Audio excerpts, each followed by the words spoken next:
También sabemos que la alegría, la compasión, la serenidad y el equilibrio protegen el sistema cardiovascular. Es curioso, desde hace, por lo menos en Occidente, unos 2800 años se sigue reflexionando sobre la felicidad. ¿Verdad que da la sensación de que es algo muy escurridizo? Es algo que todos de alguna manera buscamos, queremos experimentar, y parece algo bastante escurridizo. Cuando John Lennon tenía 5 años, su madre le dijo lo siguiente: John, la clave de la vida es ser feliz. Entonces John fue al colegio y la maestra un día les dijo a los niños: quiero que hagáis un trabajo sobre lo que queréis ser de mayores. Y John escribió ser feliz. Entonces la profesora, cuando leyó el ensayo, le dijo: John, no has entendido nada del trabajo. Y John le dijo: señorita, usted no ha entendido nada de la felicidad. Y no ha entendido nada de la vida. ¿Qué es la felicidad? Si yo pretendiera, a pesar de tener la mejor intención, deciros a vosotros lo que es la felicidad, qué equivocado estaría. Sin embargo, sí creo que juntos podemos hacer una reflexión, hacernos preguntas, mirar donde normalmente no miramos y a lo mejor descubrir aquello que está oculto precisamente porque nunca miramos allí. El arte de la pregunta es un arte esencial. El propio Albert Einstein decía que la clave no es encontrar respuestas a las viejas preguntas, sino hacernos preguntas que nunca antes nos habíamos hecho. ¿Por qué son tan importantes las preguntas? Porque a lo mejor de lo que estamos hablando no es de un enigma. A lo mejor la felicidad no es un enigma. La felicidad a lo mejor es un misterio. ¿Cuál es la diferencia entre un enigma y un misterio? Es una diferencia muy clara, muy diáfana. Un enigma es aquello que la ciencia, con su trabajo, con su tiempo, con su dedicación, será capaz de descubrir. Es cuestión de tiempo, es cuestión de tecnología. Pero los misterios desafían nuestra forma tradicional, nuestra forma lógica de pensar, precisan de la existencia de lo que se llama una razón ampliada. ¿Y cómo me puedo posicionar yo frente a un misterio? Porque frente a un enigma yo entiendo cómo me he de posicionar. Utilizo mis tecnologías, mido, peso, calculo, pero ¿cómo me posiciono frente a un misterio en caso de que la felicidad fuera un misterio? Pues también nos lo decía Einstein. Frente a los misterios hay que posicionarse desde el asombro, la curiosidad y la humildad. Porque los misterios no se descubren, los misterios se desvelan.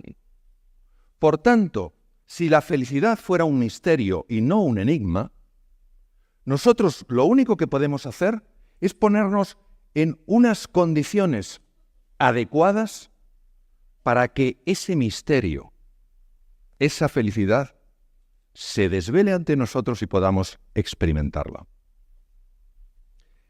Estoy convencido, tengo la certeza plena de que a lo largo de estos 2 días, todos los que estamos aquí, todas aquellas personas que aunque físicamente no están aquí, para nosotros están aquí, junto a nosotros, que nos escucharán a través de medios de comunicación, que leerán cosas nuestras a través de las redes sociales.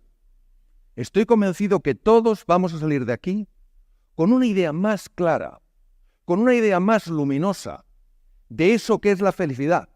No un destino, no un lugar al que ir, sino una forma de vivir, un camino que recorrer, una forma de ser y de estar en el mundo. Pero dado que el ser humano es un ser que tiene tantos planos que no se pueden separar, pero sí distinguir, es importante recordar el peso del lenguaje. Ya lo dijo el gran filósofo austriaco Ludwig Wittgenstein: los límites de mi lenguaje son los límites de mi mundo. Eso quiere decir que tenemos que diferenciar, porque cuando tú diferencias y tú distingues, tú ves con más claridad. Y no podemos hablar y confundir dos términos que son diferentes en su naturaleza. Una cosa es el bienestar subjetivo, se ha hablado aquí con gran elocuencia y con gran belleza, aquello que colma los sentidos. Yo veo algo bonito y colma mi vista, me tomo una comida rica y colma mi gusto. Pero la felicidad no es lo que colma los sentidos, es lo que colma el corazón. ¿Están conectados? Seguro que sí. También son diferentes. Y por eso nosotros vamos a abordar aquí no el concepto de bienestar subjetivo, sino un concepto mucho más desafiante, el de la felicidad. ¿Qué es? ¿Qué podría ser para cada uno de nosotros? ¿Cómo se experimenta? ¿Cómo puede uno ponerse en una situación adecuada para que ese misterio, en caso de que lo fuera, se desvelara? Y va a venir en nuestra ayuda un filósofo, curiosamente un filósofo que mi querido y admirado Juan Luis Arzuaga ha mencionado hoy. Un filósofo del siglo XVIII, el último ilustrado. Immanuel Kant. La obra por la que es especialmente conocido es Crítica de la razón pura. Y Kant hace 3 preguntas de excepcional hondura. Es cierto que no las contesta plenamente, contesta desde su punto de vista, pero solo las 3 preguntas tienen tanto peso, tienen tanta fuerza, tanto calado, son una invitación tan hermosa para que nosotros, cada uno de nosotros, reflexionemos y busquemos una solución. Primera pregunta, ¿qué es lo que puedo conocer? ¿Puedo conocer yo solo las realidades materiales? Aquellas que captan mis sentidos, la vista, el oído, el gusto, el tacto. ¿O soy capaz también de captar realidades suprasensibles? Aquello que no es de carácter material, sino espiritual. Eso es lo que significa la palabra espiritual, aquello que no es material. Por supuesto, no utilizando los sentidos, sino utilizando la razón ampliada, la capacidad del intelecto, para descubrir la verdad oculta en las cosas. Fijaros que Alcance pregunta, ¿qué es lo que yo puedo conocer? La segunda pregunta de Immanuel Kant es, ¿qué es lo que he de hacer? De aquí nace toda la ética. ¿Hay formas de hacer que nos generen una mayor experiencia de felicidad? ¿Hay formas de actuar que nos alejen de esa experiencia del ser feliz? Y la tercera pregunta es, ¿qué puedo esperar? ¿Es la muerte el final? ¿Es un velo a otra dimensión? De aquí nace la religión, cuya raíz es religare, unir lo que en un momento se separó. Pero fijaros, siendo potentes estas 3 preguntas, la clave es la cuarta. La cuarta no la encontramos en la Crítica de la razón pura, tampoco en la Crítica de la razón práctica, su tratado de ética con su imperativo categórico. Lo encontramos en un tratado de lógica y tiene todo el sentido del mundo. ¿Cuál es el ser que se hace esa pregunta? Porque no tenemos la sensación de que los animales, con toda la dignidad y toda la hermosura que tienen, se hagan esa pregunta. ¿Qué ser se hace esa pregunta? De aquí nace toda una antropología, una visión de la persona. Los seres humanos, los que estamos aquí, los que no están aquí y están con nosotros. ¿Qué somos nosotros? Porque si nos damos cuenta, el ser humano que desea conocer, ya no lo reflejaba Aristóteles en el siglo IV antes de Cristo, el ser humano que desea conocer ha llegado a conocer lo más diminuto, las partículas más elementales, no ya los átomos, los electrones, los protones, los neutrones, sino hasta los quarks, los neutrinos. Ha llegado a conocer lo más grande, las galaxias, la expansión del universo. Sin embargo, pasa frente a él y no se asombra de la maravilla que es. Y el ser humano es como si se autoocultara, como si se escondiera de sí mismo, como si jugara al escondite, y nos interpelara, descubre quién soy. Porque veréis, si solo hablamos de la felicidad cuando estamos calentitos, cuando comemos bien, cuando tenemos trabajo, cuando ganamos una cierta cantidad de dinero, cuando tenemos un cierto prestigio, no estamos hablando de felicidad. Hay que entender la felicidad cuando el bienestar subjetivo desaparece. Por supuesto que también la felicidad tiene una conexión con el bienestar subjetivo. No es un dilema, no es lo uno o lo otro, sino un contraste, lo uno y lo otro. Hay que entender la felicidad cuando aparecen los tres grandes oponentes del ser humano. El mal, tanto el mal físico como privación de un bien necesario. La ceguera es un mal físico porque es la privación de la visión, como el mal moral, la injusticia, la violencia, el daño de esas personas que son tus hermanos, en presencia de la muerte y en presencia del sufrimiento. Por eso, la pregunta sobre la felicidad es la pregunta sobre el sentido de la vida. No la de dar un sentido a la vida, sino de preguntarse si la vida ya tiene un sentido. Y si nosotros podemos mirar al mal, podemos mirar a la muerte y podemos mirar al sufrimiento sin salir corriendo. Y si hay en el mal, y si hay en la muerte, y si hay en el sufrimiento, más que amar en la vida que temer. Y si merece la pena vivir a pesar de que la vida, muchas veces, para muchas personas, es un verdadero drama existencial. Y por eso os voy a contar una pequeña historia, porque esta sencilla historia ilustra muchísimo sobre la grandeza que el ser humano puede aflorar en presencia de estos tres grandes oponentes. Porque veréis, solo hay un antídoto para el miedo, y es el amor. El amor a un proyecto, el amor a una idea, el amor a un recuerdo. Qué maravillosas las palabras de Gabriel Marcel. Decir a alguien que le amas es decirle, tú, para mí, jamás morirás. Ese es el antídoto del miedo. Y os voy a contar una historia para que veamos que la felicidad está tan cerca y a la vez tan lejos. Había dos enfermos que habían sido ingresados en la misma habitación. Uno de ellos estaba en la cama junto a la puerta y el otro en la cama junto a la ventana. El hombre que estaba junto a la puerta no se podía mover.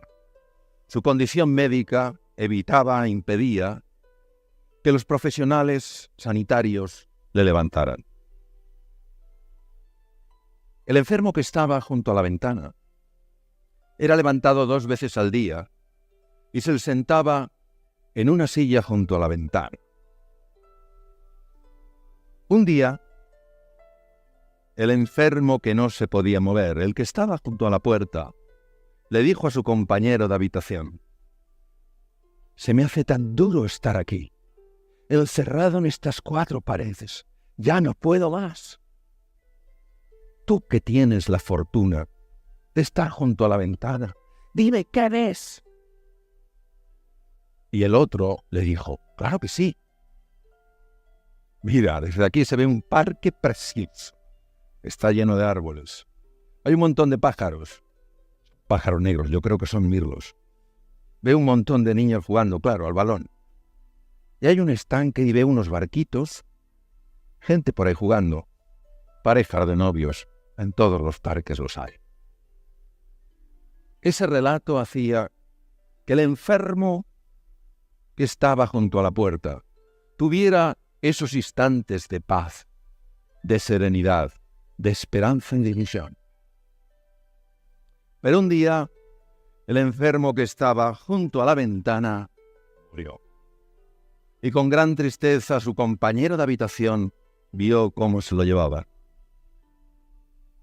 Poco tiempo después ingresaron a otro enfermo. Ese enfermo se asomó a la ventana y el hombre que estaba junto a la puerta le dijo: amigo, apenas te conozco, pero ¿sabes qué? Antes que tú había otra persona, ya no está. Y todos los días, me contaba lo que veía por la ventana. Y no sabes lo que eso me ayudaba. Si tú también me pudieras decir, ¿qué es lo que ves? Dime qué ves. El otro enfermo miró y le contestó sorprendido: no lo entiendo. Desde aquí solo se ve un muro.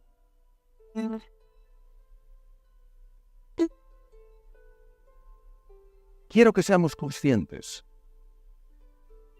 de lo que un ser humano sufriendo en un momento de enorme dificultad hizo por otro ser humano. Algo que parece pequeño e intrascendente, una minucia. Ni siquiera el otro enfermo fue capaz de entender su valor. Pero no obstante tuvo un impacto tremendo en la vida de ese otro ser humano. ¿Qué enseñanza más profunda? A lo mejor el sentido de la vida tiene que ver con esto, con plantar estas semillas de esperanza, estas semillas de ilusión, de confianza o de consuelo. Yo sé, todos sabemos, que nuestra naturaleza biológica precisa de una emoción que es el miedo. Sin esta emoción que es el miedo no hubiéramos podido sobrevivir. Nos hace ser cautelosos, estar más alerta, pero tiene que estar en la dosis adecuada. Más allá ya no es miedo, es pánico. Y hay otra emoción que no está anclada solo a nuestra biología. Por supuesto que necesita de nuestra biología. Por supuesto que necesita de nuestras neuronas. Por supuesto que necesita de nuestros neurotransmisores. Pero está a otro nivel. Es el amor. El amor sencillamente como agradecimiento. Lo decías antes, Alejandra. Agradecimiento por las cosas de cada día. Agradecimiento porque a lo mejor no vemos, pero seguimos teniendo imaginación. No pueden residir en el mismo corazón el miedo y el agradecimiento, el miedo y la gratitud, porque son incompatibles. Si por la mañana nos fijáramos en todas esas cosas que hay en nuestra vida y que podríamos agradecer en lugar de todo aquello que no nos gusta, experimentaríamos ausencia de miedo ante la vida. ¿La capacidad de perdonar? ¿Fácil? Claro que no. Pero un corazón resentido es un corazón lleno de ira. Y hoy sí podemos decir desde el punto de vista médico que hay una relación directa y demostrada entre los estados emocionales y la salud. Son demasiados estudios para ignorarlos. Por supuesto que hay múltiples factores. Por supuesto que la persona más positiva del mundo, la persona con más coraje, más ilusión y más apoyo puede sucumbir ante una enfermedad agresiva. Por supuesto que una persona no hay que forzarla a ser como ella no elige ser. Ahora sí es importante conocer lo que la ciencia nos dice en esto. Lo que la ciencia nos muestra de la relación entre los estados emocionales asociados a la alegría y al gozo y la salud. Por ejemplo, sabemos que cuando estamos atrapados por la ira o el miedo, se elevan en el cerebro los niveles de dos neurotransmisores, el glutamato y el cortisol. Al subir ambos, empiezan a morir neuronas. Neuronas sobre todo situadas en los hipocampos. Los hipocampos son estructuras que controlan el centro del miedo en la amígdala a través de un tracto llamado tracto amígdalo-hipocampal. Son centros capaces de reestructurar toda la memoria. Por eso el ser humano se puede reinventar constantemente.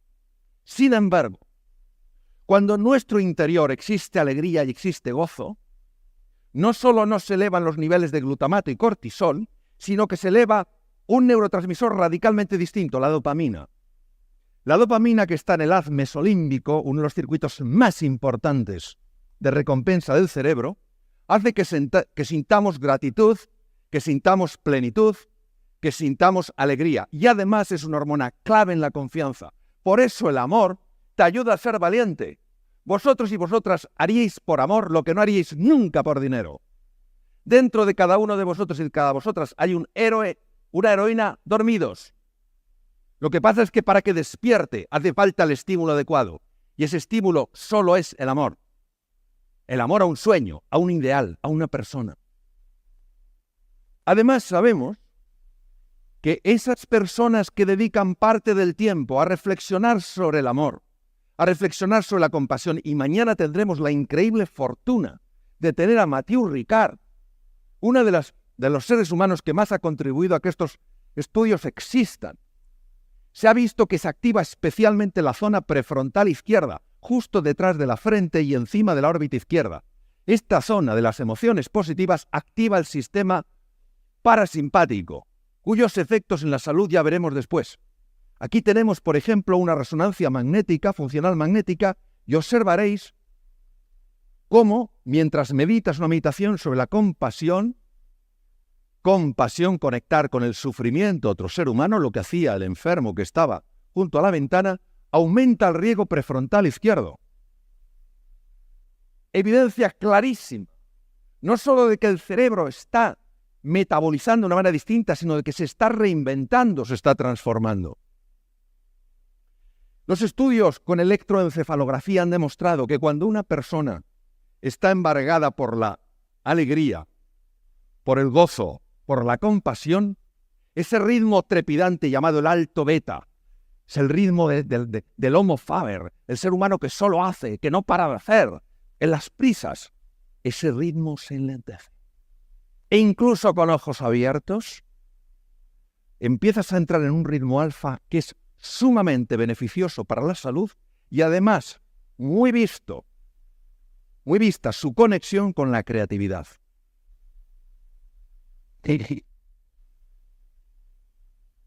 Hay dos sistemas que trabajan por debajo de la consciencia. En su conjunto se denomina sistema nervioso vegetativo o autonómico y tiene dos brazos, dos ramas. El sistema nervioso simpático y el sistema nervioso parasimpático. Nunca actúan de manera aislada, siempre actúan intentando equilibrarse. Cuando el sistema que predomina es el sistema nervioso simpático, es cuando nosotros nos vemos en situaciones donde tenemos que sacar un montón de energía porque hay un peligro o porque hay un desafío importante. Cuando se activa fundamentalmente el sistema nervioso parasimpático, es momento de recuperación. El ideal sería que activáramos solo el sistema nervioso simpático cuando tenemos que estar en alerta o en alarma, porque gasta mucha energía y deteriora mucho la salud tenerlo de forma sostenida activado.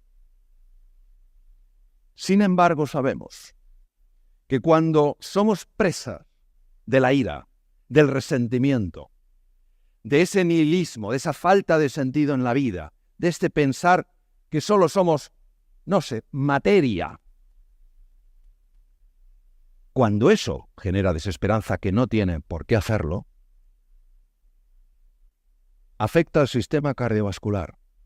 Las situaciones de desesperanza, de ira y de miedo sostenidos en el tiempo producen un aumento del trabajo cardíaco, pueden producir cambios en el ritmo cardíaco, hipertensión arterial, aumento del colesterol y de los triglicéridos. Ver cómo sí que afectan las emociones al aparato circulatorio. También sabemos que la alegría, la compasión, la serenidad y el equilibrio protegen el sistema cardiovascular. Probablemente, entre otras razones, porque las dos aurículas del corazón segregan un péptido, una sustancia llamada péptido natriurético auricular, que regula el tono cardíaco, nos protege frente a la hipertensión, reduce la grasa y además tiene un efecto cerebral muy asociado con estados de paz y de serenidad.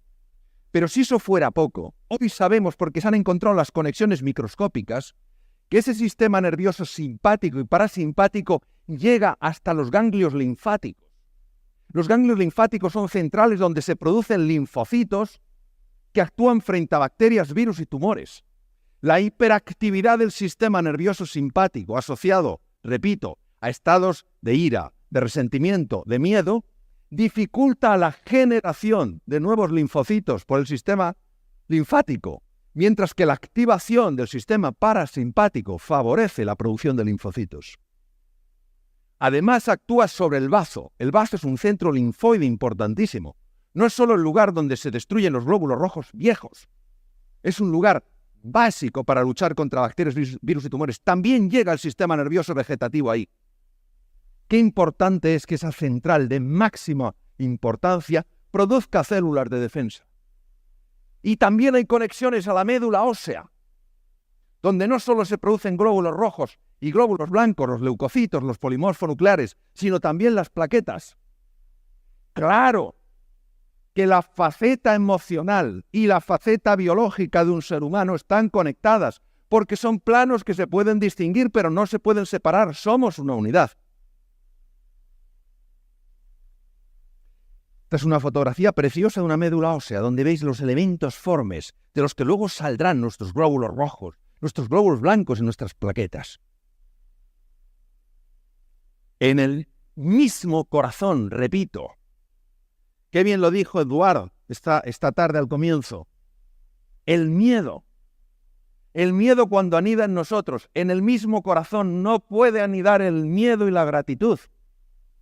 Si nos entrenáramos en el agradecimiento, si nos entrenáramos en la compasión, en la generosidad, en el apoyo, en el consuelo, viviríamos una vida con un nivel de miedo radicalmente distinto y estaríamos en condiciones mucho mejores para que se desvelara ese misterio que probablemente es la felicidad. Por eso,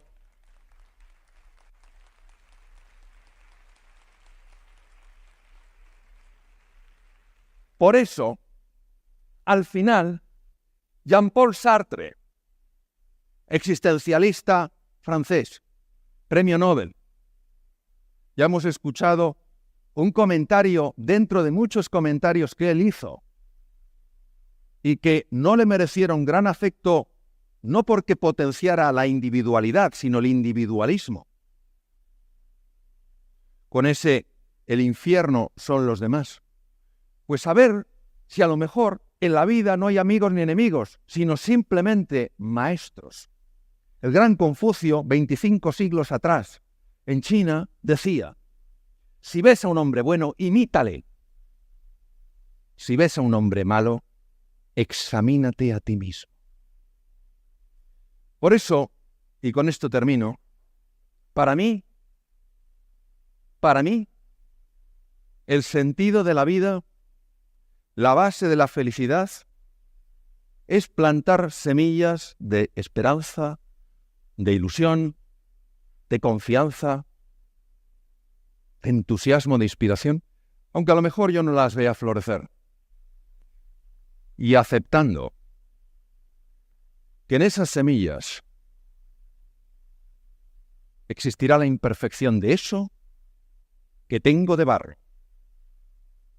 Pero también existirá la perfección y la belleza de eso que tengo de Dios. Cuando dejamos que esta sensación de frustración, de desolación, de desánimo, de impotencia se adueñe de nosotros, estas hormonas empiezan a afectar profundamente a las estructuras de la memoria.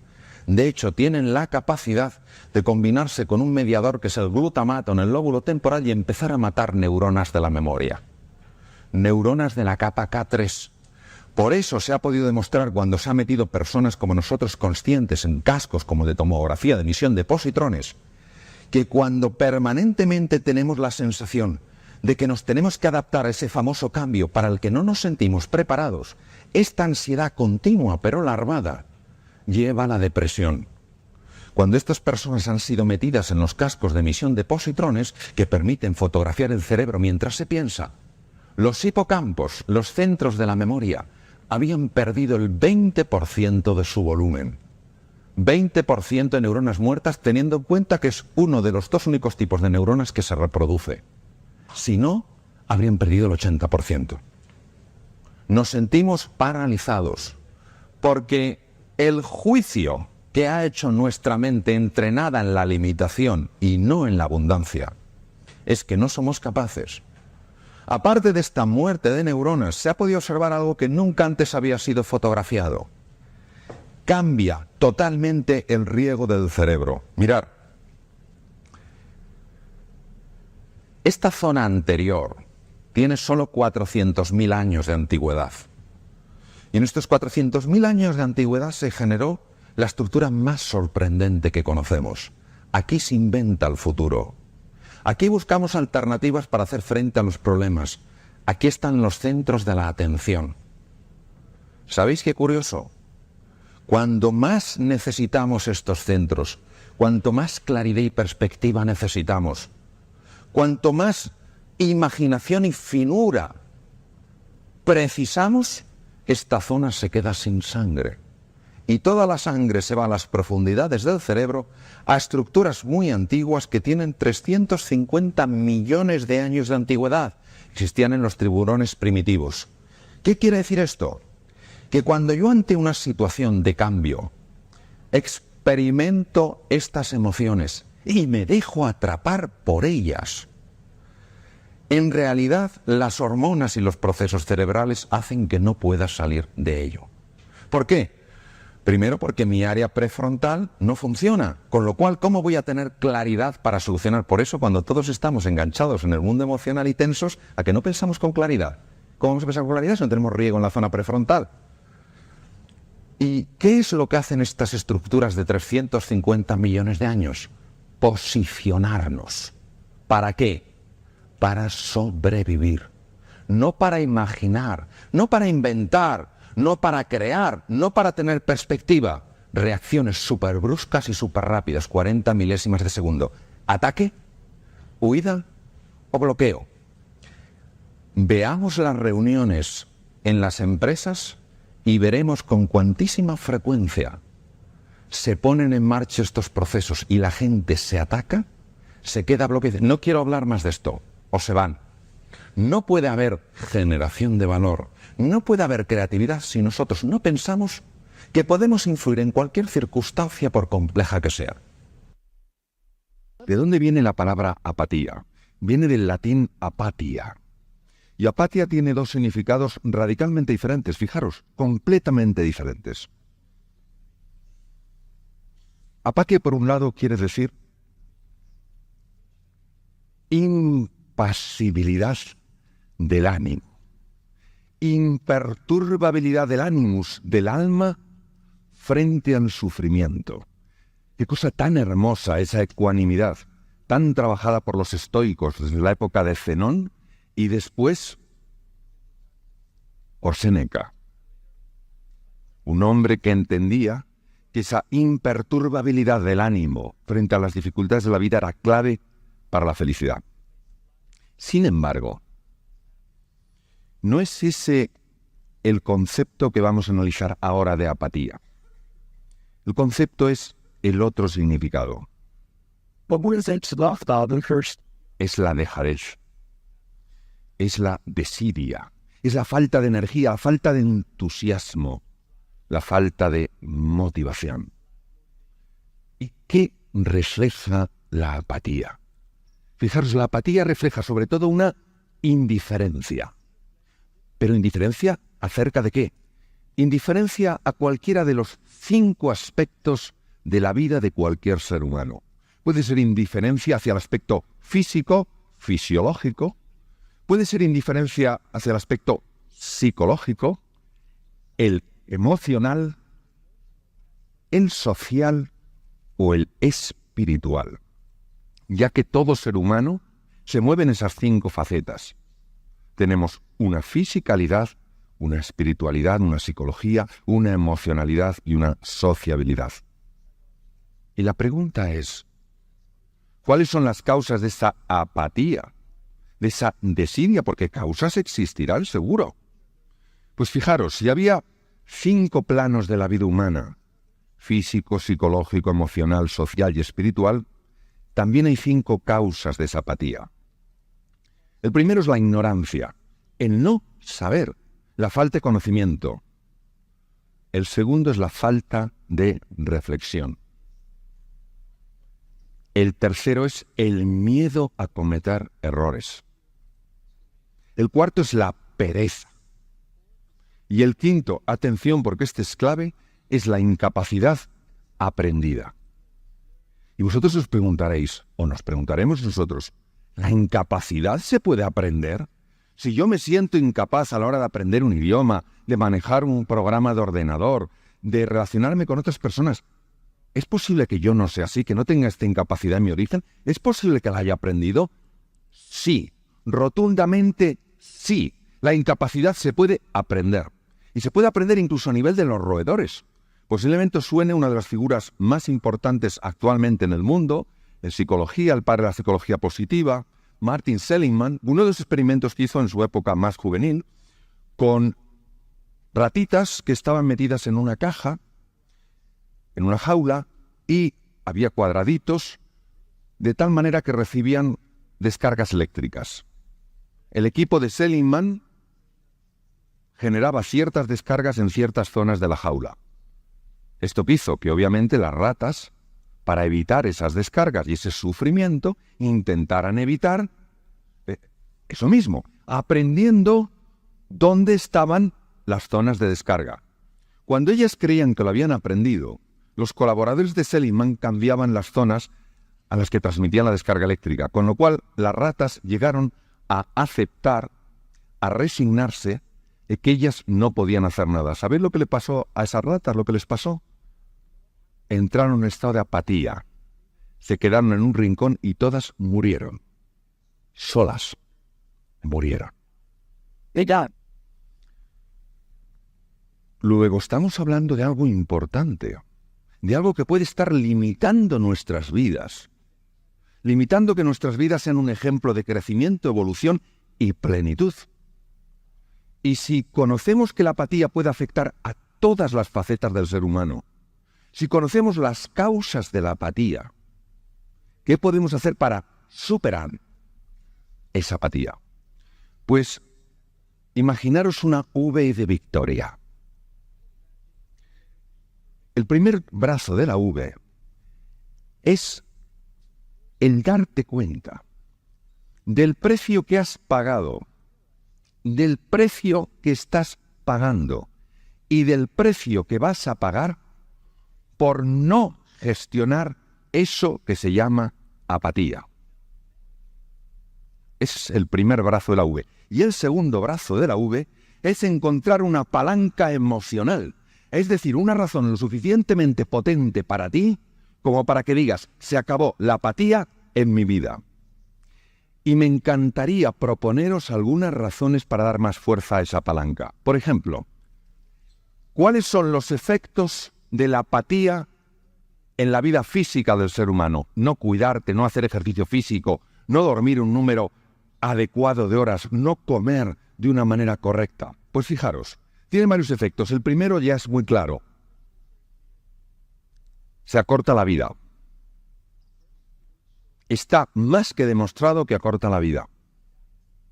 Segundo, ¿sabéis que cuando hacemos ejercicio físico, cuando nos movemos, generamos nuevas neuronas en el hipocampo que controlan los centros del miedo en las amígdalas? Pues es importante aquí hacer una parada, ¿eh? Las amígdalas de las que estoy hablando están en el cerebro. En una ocasión se me olvidó decirlo en un curso y una persona casi se me cae redonda. Se puso muy pálida. Como soy médico, obviamente reconocí la situación, me acerqué y le pregunté, ¿te encuentras bien? Y me dijo, no. Digo, ¿qué te pasa? Estoy entendiendo toda mi vida y ya no tiene remedio, me las quitaron de pequeño. Amígdala viene del griego almendra y es la forma que tienen estos núcleos cerebrales. Pues bien, en el 2002 el Instituto más avanzado del mundo en neurociencias, el Salk, demostró que cuando nosotros nos movemos, cuando nosotros aceleramos el corazón y la respiración, damos paseos, subimos escaleras, montamos en bicicleta, cosas sencillas, aumenta la población de neuronas que controlan el centro del miedo, con lo cual nuestra estabilidad emocional es mayor. ¿Qué pasa si no cuidamos nuestra vida psicológica? ¿Qué pasa si no leemos, si no reflexionamos, si no compartimos? No hay neuroplasticidad. No se forman nuevas conexiones neuronales. Realmente el cerebro humano responde como un músculo. Si lo usas, lo potencias. Si no, lo pierdes. ¿Y la faceta emocional? No quiero amar porque no quiero sufrir. Pero por favor, si las emociones, tanto la tristeza como el entusiasmo como la pasión, son parte de nuestra vida, si el dolor es el termómetro del amor, si sufres es porque amaste mucho, qué pena aquellos que nunca han amado y por tanto nunca pueden sufrir. No conocerán la belleza del amor. Pero es que además, a nivel cerebral, lo sabemos perfectamente desde los estudios de Teresa Maville en Harvard. La creatividad es hija de la pasión. Lo que el corazón quiere sentir, la mente se lo muestra. Si tú quieres crear un nuevo futuro lleno de posibilidades, has de apasionarte. No es un tema de que solo el intelecto te lleva, es que el intelecto se abre cuando tú te entusiasmas y te apasionas por algo. ¿Y la faceta social? Los seres humanos somos seres de encuentro. Cuando el oxígeno y el hidrógeno se juntan, surge agua, es la base de la vida. Igual pasa con los seres humanos. Cuando dos seres humanos de distintos países, distintas culturas, distintas formas de pensar, se respetan, se interesan los unos por los otros e buscan encontrar un camino para la colaboración, de ahí surge la magia. ¿Y qué os voy a contar de un mundo que no quiere saber muchas veces nada de la espiritualidad? Santo Tomás de Aquino en el siglo XIII después de Cristo dijo todos los pecados del hombre. La palabra pecado viene del arameo, zazín. Todos los errores del hombre proceden del mismo origen, la soberbia. La espiritualidad no implica tener una religión. Sí implica encontrar el verdadero sentido en tu vida. Porque eso, como decía Helen Keller, es lo que te va a dar la fuerza. Si miras al sol, no podrás ver la oscuridad.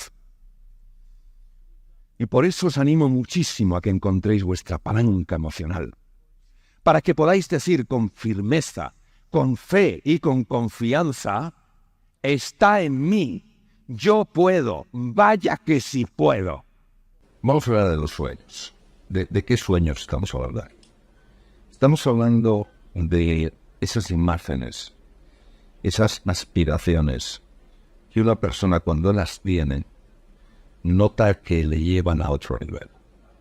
¿A qué me refiero? Empieza a sentir una pasión, empieza a sentir una ilusión, empieza a notar un entusiasmo, porque de alguna manera, aunque sea sutilmente, toca la posibilidad de una realidad que actualmente se le escapa. ¿Por qué son tan importantes los sueños? Los sueños son tan importantes porque colocan a la mente en un plano radicalmente distinto al usual. Cuando una persona se siente profundamente inspirada, profundamente movida para alcanzar algo, para experimentar algo en su vida, el cerebro empieza a operar de una manera radicalmente distinta. Por ejemplo, hace falta mucha creatividad para alcanzar un sueño. Se sabe que la creatividad es hija de la pasión. Un sueño apasiona y por tanto el sueño ayuda a ser más creativo. Se sabe que la inteligencia es básica a la hora de encontrar formas de superar los obstáculos. Se sabe que la pasión abre la inteligencia. Es profundamente erróneo, por la investigación que hoy en día tenemos, pensar que la inteligencia es una cualidad o una capacidad o una competencia fija. La inteligencia es como una ventana, se puede abrir o se puede cerrar, y es la pasión, es la evasión, lo que abre es pista mecánica. ¿Qué ocurre? Ocurre que todos tenemos primero un gran desconocimiento de nosotros mismos, segundo, terror al fracaso. Y muchas veces matamos el sueño en la fase de semilla, por lo cual no le damos ni siquiera la opción de convertirse en una pequeña planta y luego en un árbol espléndido. El error del ser humano es que a los sueños les llama utopías. Y cuando les llama utopías, les quita todo el poder movilizador. Los sueños son probablemente